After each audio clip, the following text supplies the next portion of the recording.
নিখোঁজ সংবাদ, হারিয়ে যাওয়া এই লোককে খুঁজে পেতে সহযোগিতা করুন।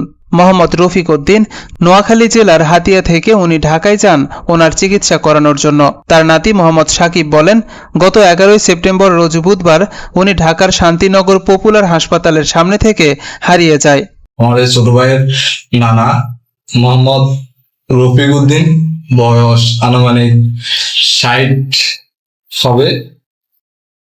উনি হারিয়ে গেছে গত 11/9/2024 রোজ বুধবার ঢাকা শান্তিনগর পপুলার হসপিটালের সামনে থেকে হারিয়ে গেছে। ওনার মানসিক সমস্যা থাকার কারণে উনি কোথায় গেছে আজকে প্রায় অনেকদিন ধরে ওনাকে পাচ্ছি না। আমরা প্রায় ঢাকা শহরে আমরা বিভিন্ন জায়গায় খোঁজ খবর নিয়েছি এবং কি আমরা এরকম ওনার পোস্টার ছাপিয়েছি, প্রত্যেক জায়গায় জায়গায় দিয়েছি।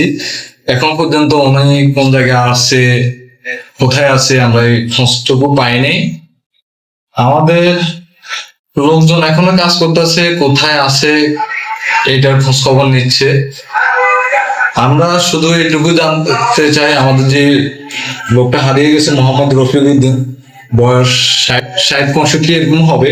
ওনাকে যদি যে সরঞ্জাম ব্যক্তি যদি পেয়ে থাকেন আমাদের নিচের নাম্বারে যোগাযোগ করবেন, অবশ্যই আমরা আপনাদেরকে সম্মান করা হবে। উনি মাথার সমস্যা থাকার কারণে নোয়াখালী হাতিয়া থেকে ঢাকা পপুলার হসপিটালে চিকিৎসাধীন অবস্থায় ছিলেন।